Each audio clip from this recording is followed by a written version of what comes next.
The sun was high when we saw the first thin threads of smoke curling over the ridge, the kind that doesn't come from a cook fire. My horse shifted under me, restless at the scent on the wind. The air was dry enough to sting the throat, the kind of heat that made even breathing feel like work. 4 of us rode in a loose column dust, lifting in small clouds around the hooves, and I could see the men behind me glancing toward that smoke the way a man checks the sky for trouble. We didn't speak. We just kept riding until the bluff came into view, and that's when we saw the camp. Half the lodges had collapsed, hides blackened smoke rising from the frames. There wasn't a single child's laugh in the air. Only the sound of the wind moving through what was left. Before I tell you what happened next, let me know where you're listening from in the comments, and tap like and subscribe if you've ever had to make a choice you knew would change someone's life. My name is Luke Brannick. I'm 41 now, but I spent my younger years in the Army riding as a scout along the far edges of the territory. 6 years of carrying orders across land. Most men avoided taught me 2 things: how to read the country like a map, and how to know when to turn my back on an order that didn't sit right. I left the uniform behind and took to guiding wagon trains, finding lost stock. Sometimes settling the kind of trouble the law was too far away to reach in time. Work like that doesn't make a man rich, but it keeps his hands honest. I grew up on a small homestead east of the mountains where my father believed a man's word was worth more than a stack of dollar bills. My mother kept the Sabbath, no matter the weather, set extra plates at the table in case a rider passed by hungry, and expected her children to mind their elders, whether they knew them or not. We had little, but what we had, we kept mended and ready. When I first came west, I saw another way of living. Big ranch houses with glass in the windows, men talking about land the way other folks talked about cattle rail money changing hands in back rooms. It was a world where a fast deal could strip a man of everything if he didn't watch close.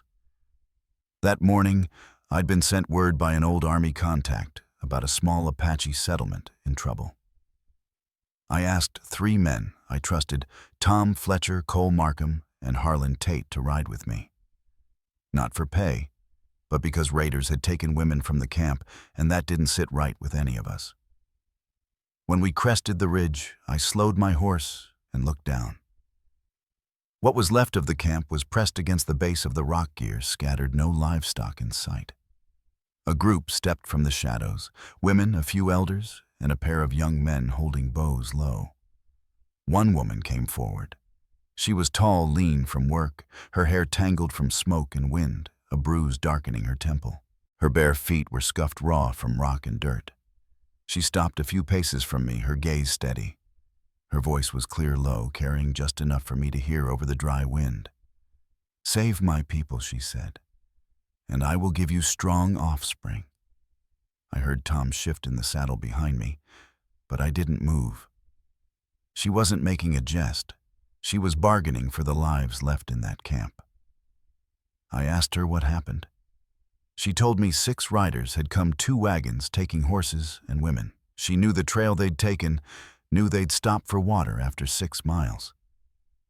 I looked north, where the land dipped the tracks plain in the dust. We'd ride at first light. What I didn't know then was how far this fight would carry, and that before it was done, we'd be staring down more than a handful of raiders. The night settled over the bluff, with only the faint crackle of the last cooking fires and the wind moving across the open ground. I walked the camp slow, passing between the half-collapsed lodges, taking stock of what we had and what we'd lost. Women sat in small groups, murmuring to one another, keeping the youngest close. The elders spoke low, their eyes shifting now and then toward the trail that ran north out of the flats. Every shadow seemed to carry the weight of what had happened, and the air held the kind of stillness that follows after a storm, but doesn't promise safety. Nina was near one of the older women, holding a damp strip of cloth against the wrist of a girl whose skin was rubbed raw from rope. The firelight caught the bruise on her temple and the torn edge of her dress, where it had slipped at the shoulder. She looked up when I stepped close, meeting my eyes, without a word, until the girl shifted and she said quietly, "She'll heal, but she needs rest." I nodded and let my gaze move over the camp. The wagons those raiders had driven wouldn't vanish without leaving a trail, and trails could be followed. The question was, how long before they were too far ahead? It didn't take much to piece together the way the attack had been carried out. The wagons had come in slow and sure riders, taking the horses first before turning on the lodges. The approach had been too easy, too direct. Somebody had told them where to find this camp and what it held. When I asked Nina about it, she paused, her eyes sliding toward the cluster of elders against the rock wall. "One man left 3 weeks ago," she said. "He wanted more rifles. They told him no. He went east." There was no need for her to say the rest. Before long, Tom came in from the North Trail with dust on his shirt and a worn saddlebag in hand. He pulled a folded paper from inside and handed it to me. The page had been torn from a ledger, the top marked with a name I knew: Calder Nash. Supplies, horses, and an amount in gold were listed in a neat column, the date just days before the raid. I showed it to Nina. Her jaw tightened, but she said only, "He'll come back." I told her maybe, but not tonight. Still, the truth was plain. Nash wasn't the kind of man to walk away after losing what he'd paid for. We gathered the elders before the last light left the ridge. I laid out what I'd seen, how Nash was likely behind the attack and what that meant. The choice was simple enough: move the camp or prepare to hold it. The elders spoke among themselves in their own tongue, heads bent close. In the end, they chose to stay. The burial ground was here, the water was here, and leaving would mean losing both. That meant we'd have to be ready. At first light, the younger braves started carrying rocks to the exposed side of the bluff. Older men took to digging shallow trenches where the ground sloped down toward the open flats. Women gathered brush to stack in tall piles that could be fired if needed. Everyone had a task, and even with her bruises and raw feet, Nina carried her share of stone without complaint.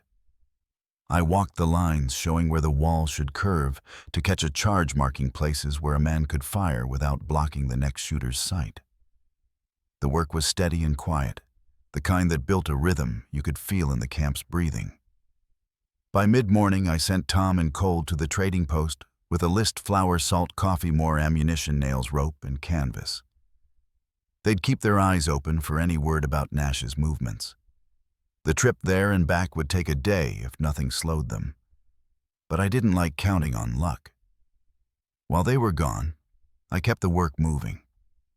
Water skins were filled and set in the shade, strips of old blankets cut for bandages. Even the children helped carrying small stones or tying bundles of brush. Late that afternoon, Harlan came in from scouting the Western Trail. He'd found fresh wagon tracks headed toward Nash's ranch with new horse prints alongside. Could be resupply, could be men coming in. Either way, it meant less time than I'd hoped. That night, the elders spoke again, asking why I stayed in this fight. I told them plain I'd been in places like this before and seen what happened when decent men turned their backs. I wasn't doing that again. The next day broke clear and dry. I was up before the ridge caught the first light, walking the trenches, shifting a loose stone back into place.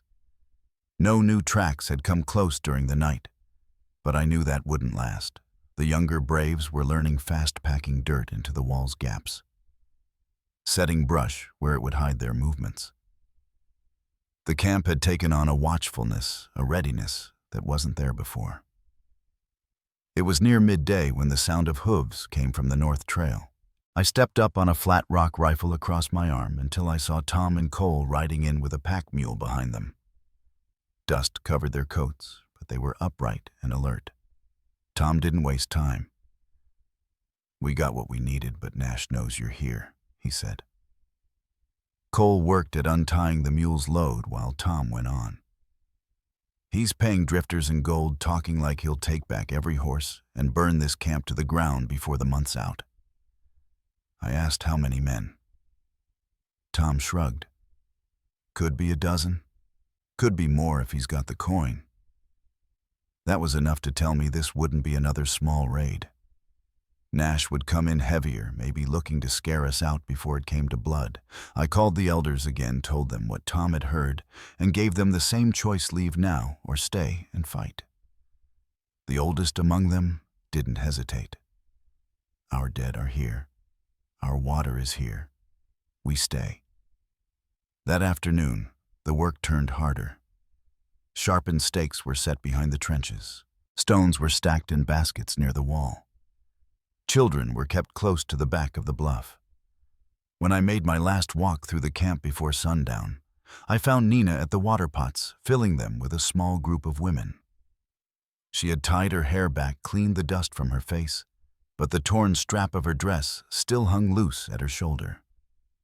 She saw me watching and asked, "You think we can win?" I told her we didn't have to win big, just hard enough that they wouldn't want to come back. She studied me for a long moment, then said, "Then I will fight too." I didn't argue. I handed her a short rifle from the wagon and showed her where to place her feet, how to check the chamber and steady her aim. She learned quick, her hands sure on the stock. By nightfall, the camp was quiet. The fires were kept low to keep our numbers hidden. I sat near the wall with the rifle across my knees, scanning the darkness. Somewhere out there, Nash was gathering his men. I could feel it in the stillness, the same way you can feel a storm before you see the clouds. But this time, the camp wasn't just waiting to be hit. We were ready to meet what came. The morning broke still, the kind of stillness that makes a man listen harder than he means to.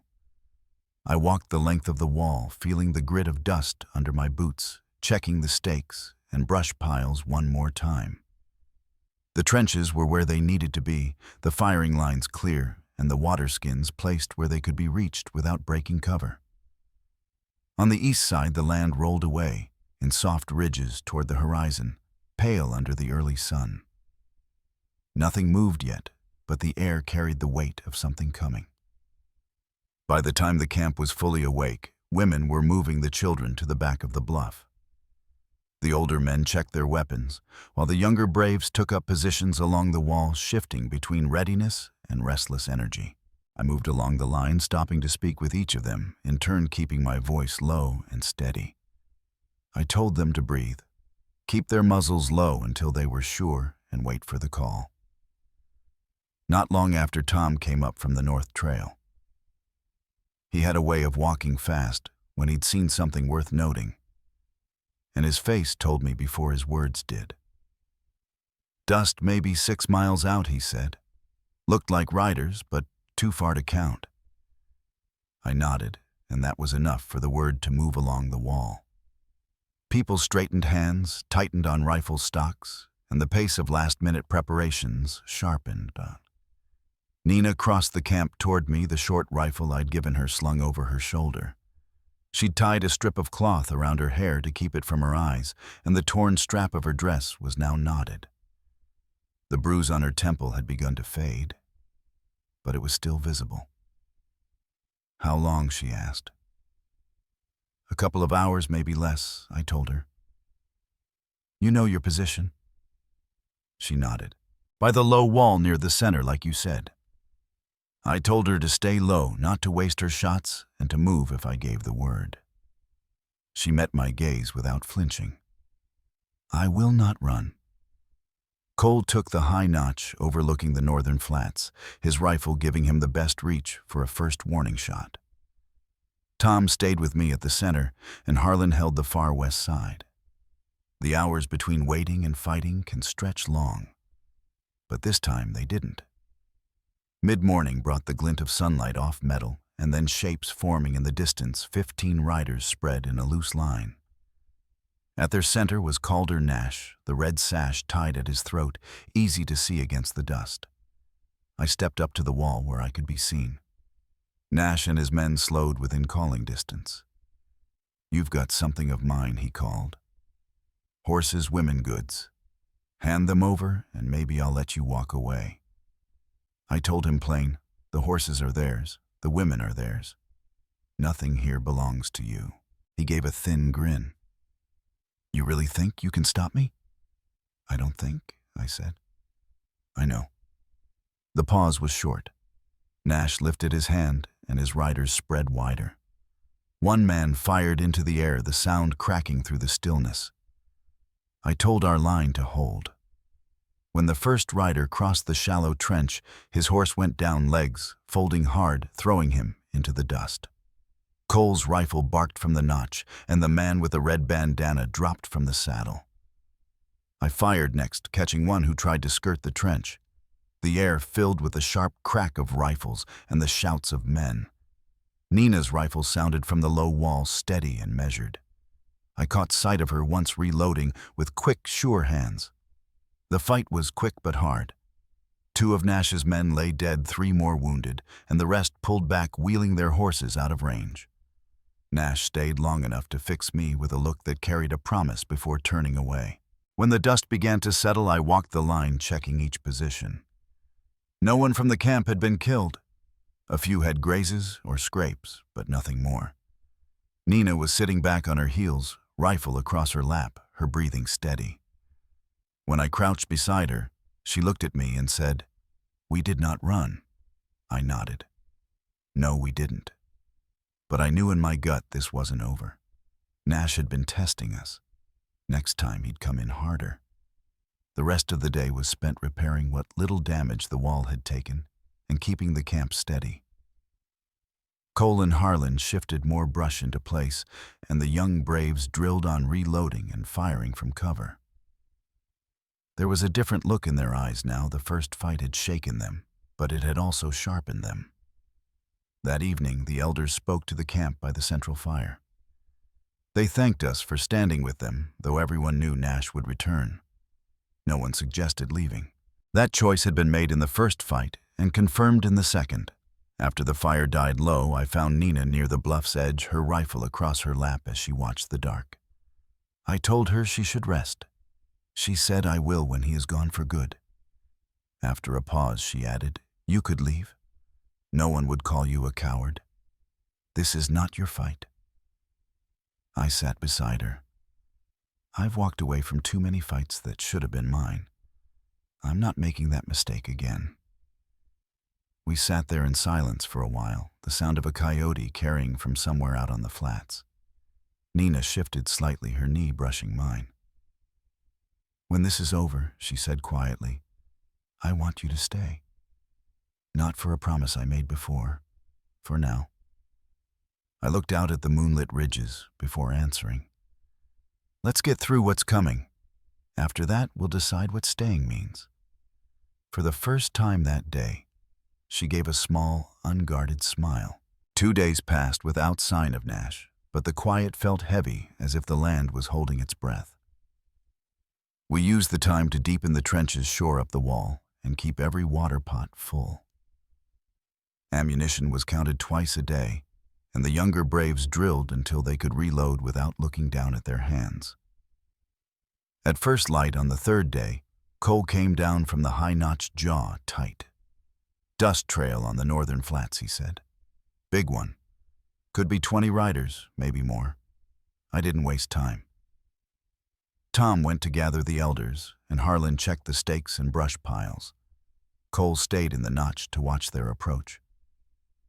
The camp moved fast, women carrying children to the back of the bluff. The wounded from the first fight moved to cover, and the fighters taking their positions. I found Nina at the low wall, already loading her rifle. She'd tied a band of cloth around her arm, where the recoil had bruised her. Last time her hair pulled back tight, her face set. "Same position?" she asked. "Same position," I told her. I added, "If they break the wall, you fall back to the bluff." No arguments. She gave me a sharp look. "If they break the wall, I will still be here." I didn't have time to argue. Out on the flats, the line of riders was thicker and tighter than before. Nash was at the center again, but this time he meant to hit hard and keep hitting. The first shots from Cole's notch forced the lead riders to swerve. I waited until they were within range of the trenches before giving the order to fire. The wall came alive with rifle cracks, horses screaming as they stumbled into pits, men shouting as they tried to close the gap. Nash's men kept coming using fallen horses as cover. I shifted to plug a gap where two braves had been forced back, firing twice, one man down, another sprawling. From the corner of my eye, I saw Nina catch a rider trying to flank the wall, dropping him clean from the saddle. The fight dragged longer this time, close to 20 minutes of hard shooting and shouted orders. When Nash finally pulled his men back, we'd lost 2 of our own and had 3 wounded, one badly.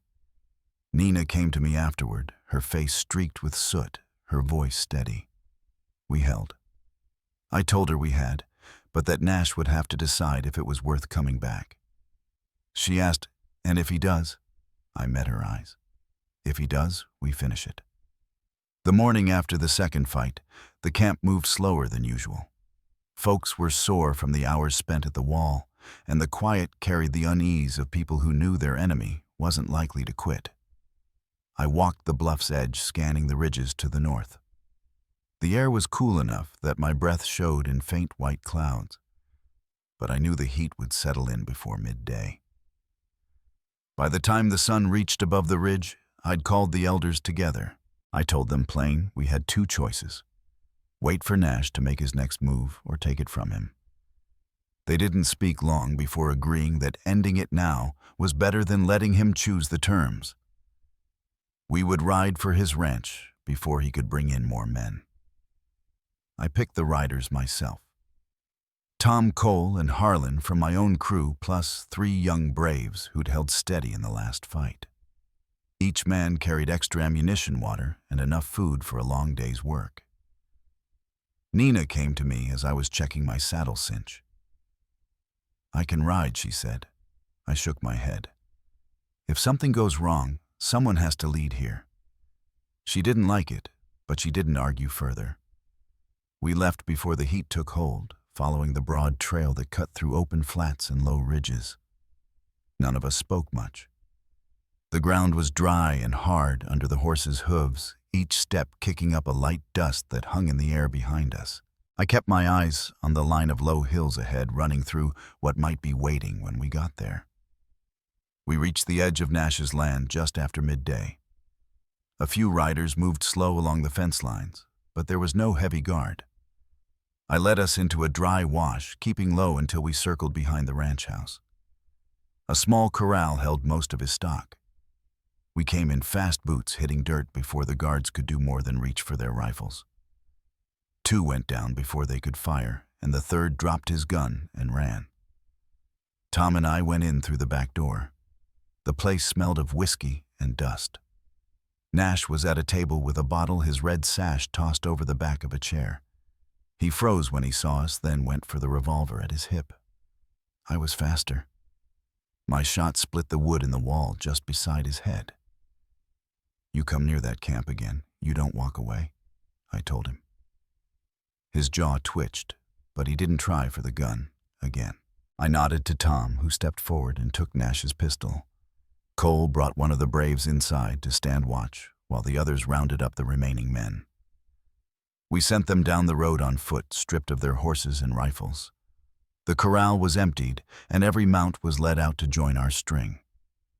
Without his men or his stock, Nash's reach in the territory would be gone.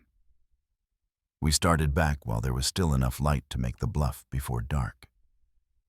The ride home was quiet but quick, the extra horses slowing us only a little. The sun was low when the bluff came into view. People gathered as we rode in, eyes going first to the animals we'd brought with us. I swung down and went straight to Nina. She stepped forward, scanning me for any sign of a wound. When she found none, she let out a breath she'd been holding. "It's over," I told her. "He won't come back." The relief moved through the camp like a wind, shoulders eased, voices lifted, and for the first time in weeks, laughter carried without a shadow over it. The elders thanked us openly, their words measured but sure. That night, the fire in the center of camp was bigger than it had been since before the first raid. Food was shared, songs rose into the night, and people stayed near the warmth until the coals burned low. Later, after most had gone to their lodges, I stayed by the fire with Nina. She leaned in close, her hand resting over mine. You said we'd decide what staying meant after it was done, she said quietly. I turned toward her. It means I'm not going anywhere. Her hand tightened on mine, and for the first time since I'd met her, her smile was warm and certain. Then you stay, she said. The days that followed felt different.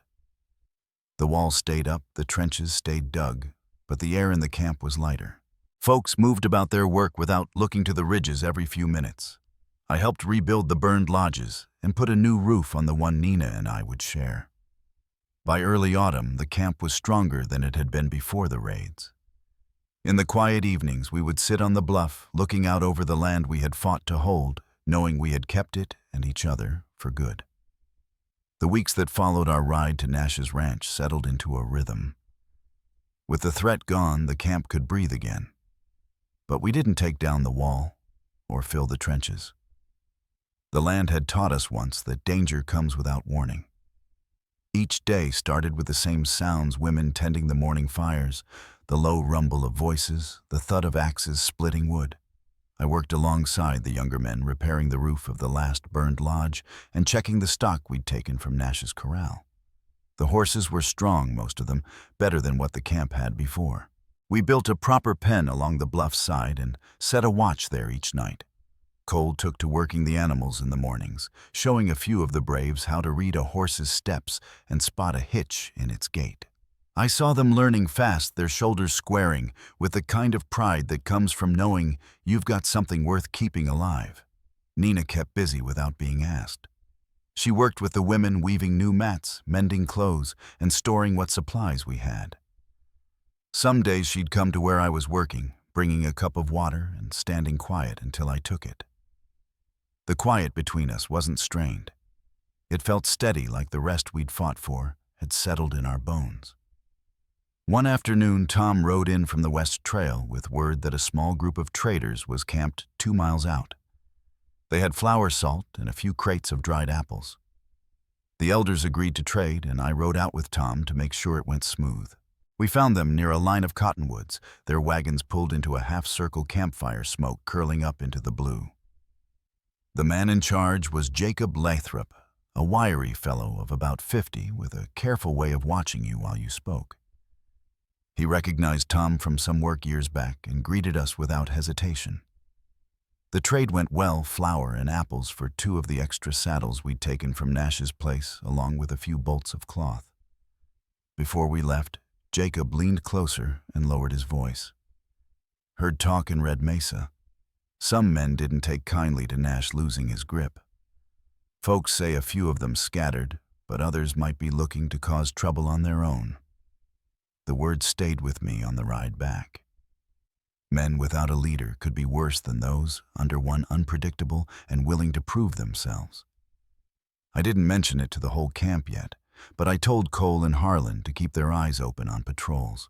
We added 1 more guard at the horse pen and made sure the rifles stayed close at hand. That evening, the sky burned red along the horizon, the kind of light that makes the land look like it's holding its breath. Nina joined me on the bluff, bringing a piece of bread wrapped in cloth. We ate standing side by side, looking out over the flats. "Do you think they'll come back?" she asked. I told her I didn't know, but we'd be ready if they did. She didn't answer right away, just nodded once and stayed there until the sun slipped below the ridge. 2 days later, a rider came in from the east, a young man from a nearby settlement. His name was Caleb Dorsey, about 23, and he was winded from the pace he'd kept.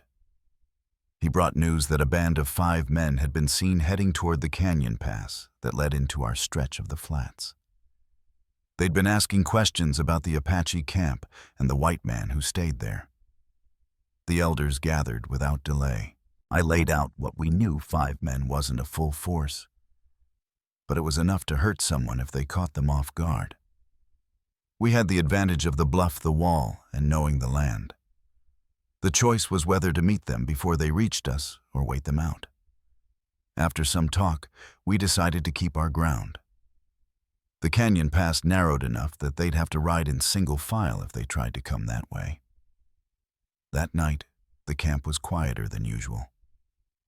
The fires were banked low, and even the children's laughter seemed hushed. I walked the perimeter, stopping to speak with each guard, making sure the water skins were filled and the firing lines clear. Near the low wall, I found Nina checking the rifle I'd given her. She'd wrapped a strip of leather around the stock, the surface worn smooth where her hands had held it in the past fights. 5 men, she said, as if weighing the number. We've faced more. I told her numbers didn't always matter, but preparation did. She met my eyes, and for a moment it was the same look she'd given me before the first fight, steady, unshaken. The moon was high when I finished my rounds. From the bluff's edge, I could see the faint silver line of the canyon in the distance. Somewhere out there, those men were riding, and by morning we'd know if they meant to test what we'd built. Caleb stayed the night in the camp, his horse tied at the pen and a blanket laid for him near the low wall.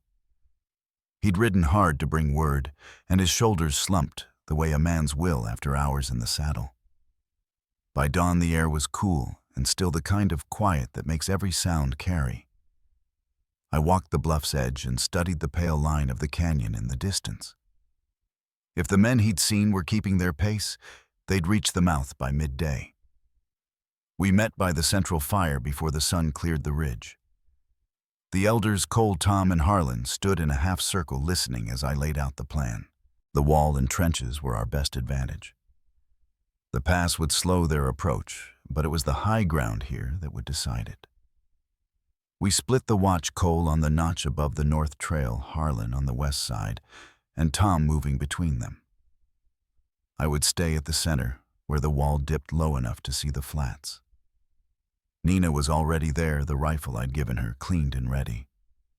She'd tied her hair back tight, a strip of cloth wrapped around her arm where the stock had bruised her in the last fight. When I stopped beside her, she looked up. Same place as before, she asked. Same place, I told her. And if I call you back, you move. Her mouth pressed into a line, but she nodded. The camp moved with quiet purpose. Women gathered children and kept them near the back of the bluff. Water pots were filled and set behind the wall. The wounded from past fights were moved where stray bullets couldn't reach. By the time the sun burned the last of the morning haze, Cole's voice came down from the notch riders in sight. I stepped onto a flat rock and lifted the spyglass. 5 of them, just as Caleb had said, strung out in single file as they came through the narrow cut. The lead man sat forward in the saddle, scanning the land like he expected trouble. They reached the flats and began to spread out, keeping space between their mounts. Hold until they're close, I called down the line. The words carried in the still air, and I saw men settle into their positions, barrels low, fingers steady. When the first rider reached the outer trench, Cole's shot rang out. The man pitched sideways, his horse wheeling back in confusion. The rest tried to fan wider, but the wall forced them in. I fired next, dropping the one on the bay. Harlan's rifle cracked from the west, and another went down, clutching his shoulder. The last 2 turned, spurring hard for the pass. Tom took one with a clean shot before they reached the first ridge. The survivor didn't look back. When the dust began to settle, I climbed down from the wall and moved among the men. No one in the camp had been hit. Nina leaned her rifle against the stone, her breathing quick but steady. "It's over," she asked. For now, I told her, though. I kept my eyes on the flats, where the last rider had disappeared. We buried the 3 where the land dipped beyond the bluff, marked with simple stone piles. The wounded man we took inside, binding his arm and giving him water. He was tight-lipped, but when pressed he admitted they'd come from the direction of Red Mesa. He claimed not to know who had sent them, but his glance away at the question told me enough. That evening the fire burned low. People spoke in quiet tones, but there was no celebration. We'd held the camp, yet the thought of loose men with reason to test us again hung over the bluff like heat before a storm. As the others turned in, I stayed by the embers, the night air cooling against my face. Somewhere in the dark, an owl called from the rocks, its sound carrying far. I knew it was only a matter of time before news of this day reached ears that would want an answer. The wounded man we'd taken in lay on a blanket near the fire, his arm bound tight and a canteen within reach. He hadn't spoken since admitting they'd come from the direction of Red Mesa. I sat with him until the night thinned, and the stars lost some of their sharpness, hoping his tongue might loosen. But he kept his gaze on the ground. By morning, the air carried the smell of wood smoke and damp earth. The camp moved quietly, but there was a watchfulness in every glance toward the north. Cole returned from the notch with word that a lone rider had been seen far out on the flats at first light, headed in our direction. He wasn't moving fast, and the dust behind him said he'd been riding hard for some time before slowing. We kept our positions until the rider reached the base of the bluff. It was an older man, narrow in the shoulders, with a long gray mustache and dust caked into every seam of his coat.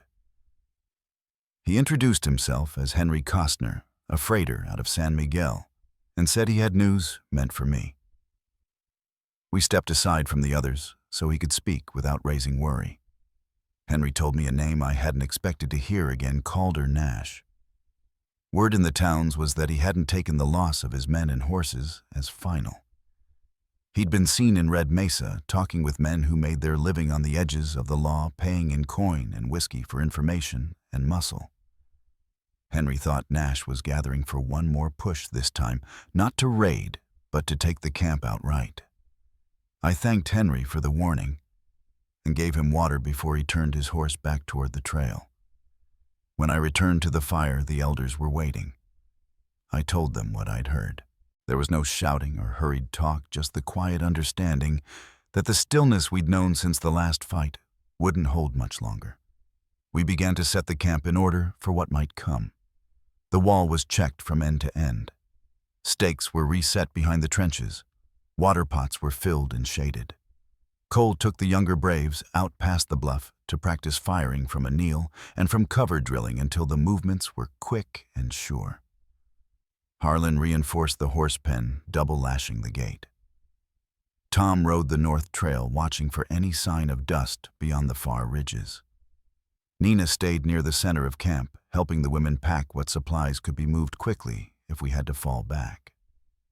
In the late afternoon, I found her at the water pots, filling the last of them.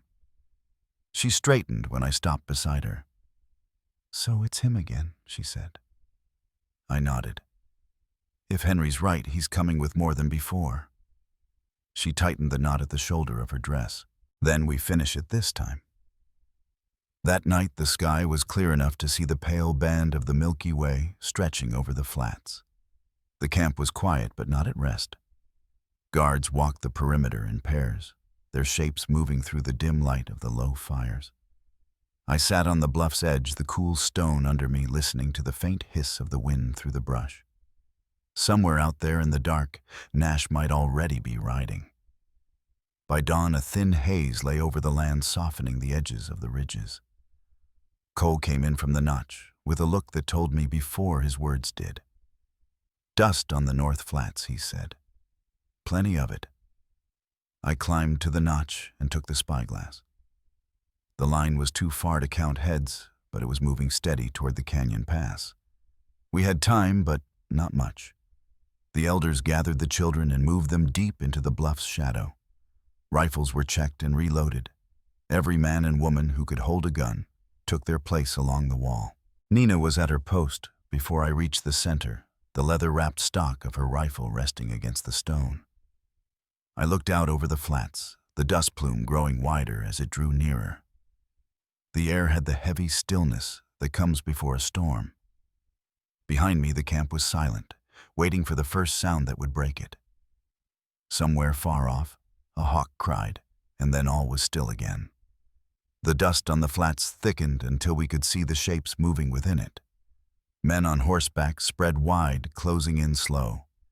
Nash rode near the center, his hat low, his posture easy, like he owned the ground he crossed.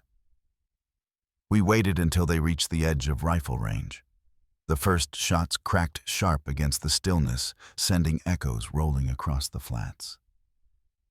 Nash's men wheeled some firing back, others driving forward.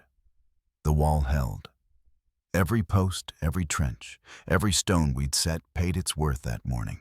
Cole's voice carried over the gunfire, steady and sure, keeping the line tight. I moved along the wall, checking for gaps, helping reload where hands shook or slowed. Nash pressed hard, but each push was met and broken. The smoke hung low, stinging the eyes, but the rhythm of the fight stayed with us. Midway through, Nash spurred his horse toward the eastern gap, likely thinking it thin. Harlan and 2 others stepped out from cover, their rifles cutting him off clean. Nash wheeled back, cursing, and I saw the flicker of doubt cross his face. His men began to falter, their lines loosening under the steady fire. It didn't last much longer. One by one, they pulled away, turning their horses toward the north flats. Nash was the last to go, throwing a look over his shoulder that held more promise than threat. I knew we'd not see him here again.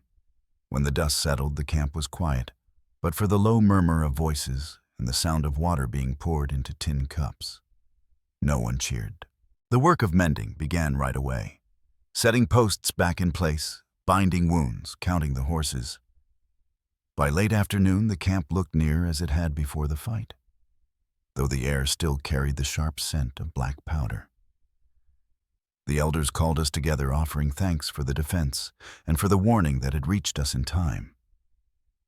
Cole clasped my hand, his grip firm, the lines at the corners of his eyes deep with weariness. That night I stood at the bluff's edge again. The flats lay dark and open, the ridges beyond just shadows. Nina came to stand beside me, her presence quiet and steady. "It's over," she said. I nodded, though we both knew nothing. Ever truly ended out here, only shifted, changed, moved on. We had held the camp. We had kept our people safe. And in the doing, we had proved that even in a land this wide and hard, there is strength in standing together. Out here, that's the kind of justice you can count on. If you've walked a trail like this, you know it stays with you. If my telling has stirred something in you, I hope you'll carry it on, share it, keep it alive the way we do out here.